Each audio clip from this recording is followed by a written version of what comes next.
தொடர்ந்து காலம் தாழ்த்தி வருவது ஒடுக்கப்பட்ட, நசுக்கப்பட்ட, பிற்படுத்தப்பட்ட சமுதாய மக்களுடைய வழிகளை மேலும் உயர்த்துவதாக தான் இருக்கிறதே ஒழிய தொடர்ந்து சமூக நீதியில் உரிய பங்களிப்பு பெற முடியாமல் தமிழ்நாட்டில் வாழ்கின்ற யாதவ பெருங்குடி மக்கள் பெரிய அளவிலே பாதிக்கப்பட்டிருக்கின்றார்கள்.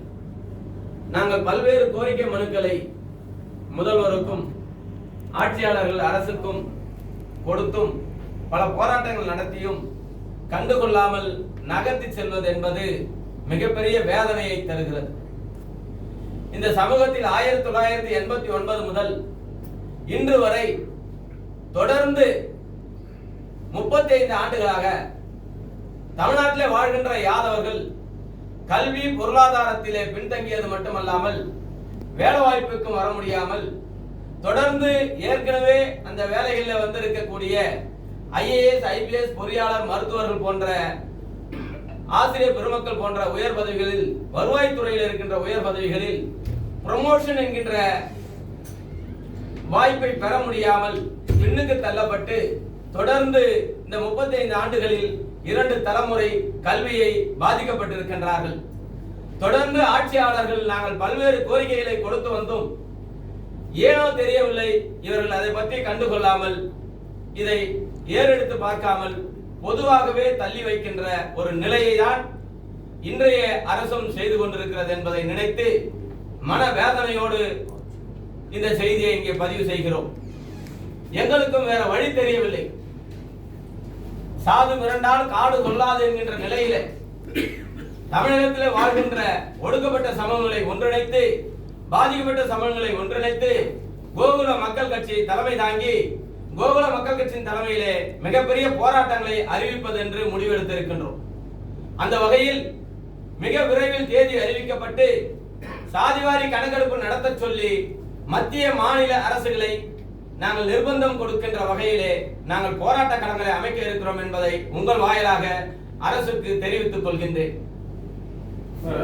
நீதிமன்ற தலையிடுது இல்ல, பீகார்ல நடத்தினாங்க, பாதியிலே நிப்பாட்டிட்டாங்க ஜாதி கணக்கு. உச்ச நீதிமன்றமும் உயர் நீதிமன்றமும் இதுல தலையிடுது. சார், நீங்க ஒரு விஷயம் தெளிவா புரிஞ்சுக்கணும். நீதிமன்றம் தலையிடுதுன்னா முறையா போனா ஏன் தலையிடுறாங்க? நீதிமன்றம் என்ன கேட்கறாங்க? இன்னைக்கு தமிழ்நாட்டில் மாண்புமிகு முன்னாள் முதலமைச்சர் கலைஞர் அவர்கள் 18% இருக்கின்ற SC பிரிவுல உள்ஒதுக்கீடாக 3% கொடுத்தாரு. நீதிமன்றம் தலையிட்டு தடுத்துருதா? அதுக்கு என்ன செய்யணும்? அந்த வேலைகள் என்ன? எது உண்மையானது? எவ்வளவு பேர் படிச்சிருக்கிறாங்க? அந்த சமுதாயத்தில் எவ்வளவு பேர் பின்தங்கி இருக்கிறாங்க? அவருடைய பொருளாதார நிலைகள் என்ன? இந்த புள்ளிவிவரம் கொடுக்காம நீங்க நேரா எடுத்து பண்ணீங்கன்னா எப்படி சார் ஏத்துப்பாங்க? அவங்க என்ன கேட்கறாங்க? நீங்க தரவுகளை எடுத்து கொடுங்க, தரவுகளை கொடுங்க, யார் யாருக்கு என்ன கிடைச்சிருக்குன்னு சொல்லுங்க. இதைதான் சார் நீதிமன்றம் கேட்குது. ஏன் நீதிமன்றம் தலையிடுது? நீதிமன்றத்தில் ஏன் தப்பாக சொல்றாங்களா? அவர்கள் நீங்க செய்கின்ற பணியை முழுமை செய்து கொடுங்கன்னு கேட்கறாங்க. இதுல என்ன தவறு இருக்கு? அவசர கதிக்கு ஏதோ ஓட்டு வாங்குறதுக்காக, தேர்தல் காலத்துக்காக, தேர்தலில் வாக்கு வங்கிக்காக நீங்க பண்ணா அந்த வேலைகள் அப்படிதான் இருக்கும். அது யார் பொறுப்பு? ஆட்சியாளர் தான் பொறுப்பு. இதுல என்ன சார் குறை இருக்கு?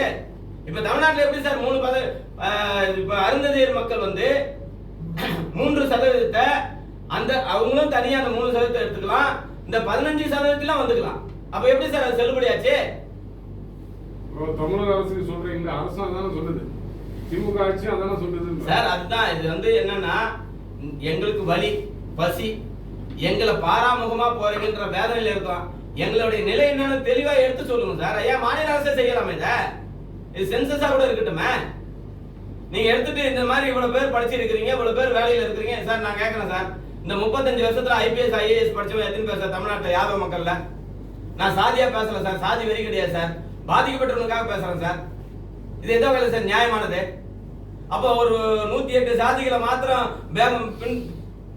பின்னல இருக்கான், வழியில இருக்கிறான்னு சொல்லி அந்த வாய்ப்புகளை ஏற்படுத்தி கொடுக்குற அரசாங்கம், அவனோட சக தோழனா இருக்கிற, அதே தெருவில் வாழற இந்த சமுதாயத்தை சேர்ந்த, காலில் செருப்பு இல்லாத, தலையில எண்ணெய் இல்லாத, அன்றாடங்காசியா வாழ்ந்துட்டு இருக்காங்க, அவனோட நிலை என்ன சார்?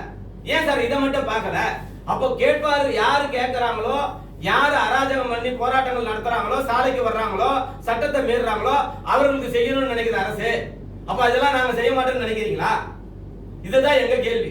நாங்க சட்டத்தை கத்து கொடுத்தவங்க, சட்டத்தை மதிக்கக்கூடியவங்க, எங்களுக்கு இந்த மண்ணின் பெருமையும் அருமையும் தெரியும்.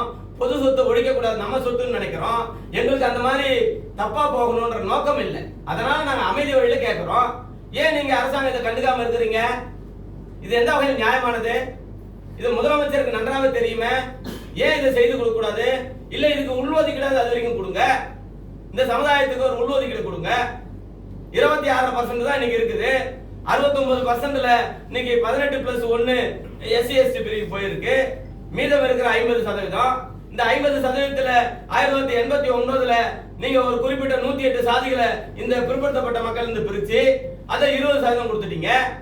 அதுல நாங்க பாதிக்கப்பட்டதே போராடிட்டு இருக்கிறோம். எங்களை வழக்கு மன்றத்துக்கு போங்க, கோர்ட்டுக்கு போங்கன்னா, கோர்ட்டுக்கு போனா மட்டும் என்ன சார் கிடைக்கும்? அரசாங்கம் தான் சட்டமன்றத்தில் சட்டத்தை நிறைவேற்றாம நீங்க தள்ளி விடணும்னு நினைக்கிறது எந்த வகையில் நியாயம்? இருக்கிற 30லயும் மாண்புமிகு கலைஞர் அவர்கள் 3% 2 பிரிவுக்கு கொடுத்தாரு. அதுல ஒருத்தர் வேணான்னு திருப்பி கொடுத்துட்டாங்க. ஒரு பிரிவுக்கு 3 எடுத்துக்கிட்டாங்க. மீதி 26 இருக்கு. இந்த 26ல எத்தனை சாதி இருக்கு? எவ்வளவு மக்கள் தொகை இருக்காங்க? இவர்களுக்கு முழுமை போய் சேருதா? இவர்கள் அதில் அனுபவிக்கிறார்களா? அவர்களுக்கு கல்வி கிடைக்குதா? யார் சார் பார்க்கணும்? அரசாங்கம் தான் பார்க்கணும். மாநில அரசு வலியுறுத்தி மத்திய அரசு சார் மாநில அரசுல செய்யலாம்னு சொல்றோம். வலியுறுத்தி தான் பண்ணிட்டாரு. சட்டமன்றத்துல தீர்மானம் நிறைவேற்றிருக்காரு முதலமைச்சர். அது மத்திய அரசு இதை செய்யணும். நாங்க நாடு தழுவிய போராட்டத்தை ஆரம்பிக்கிறோம். புரியுதுங்களா? நாங்க ஏதோ சென்னையில மாத்திரம், தமிழ்நாட்டுல மாத்திரம் இல்ல, இந்தியா முழுக்க எல்லா மாநிலத்திலும் இதுக்கான நிலைகளை எடுத்துட்டு வர்றோம். நாங்க நாடு தழுவிய இந்திய அளவில் இந்த போராட்ட காலத்துக்கு வர தயாராயிட்டோம். இதுக்கு மேலே அமைதி காத்து போக முடியாது. 35 ஆண்டு காலம் 2 தலைமுறை போச்சு. இன்னும் எப்படி அமைதி காத்து போறது? இந்த நிலை வரக்கூடாதுன்றதா உங்கள் வாயிலா தெரியப்படுத்தி அரசாங்கம் உடனடியா செய்ய வேண்டும் என்று கேட்டுக்கொள்கிறேன். எல்லா யாதவ சங்கமும் சேர்ந்து பண்ண போறாங்க சார்.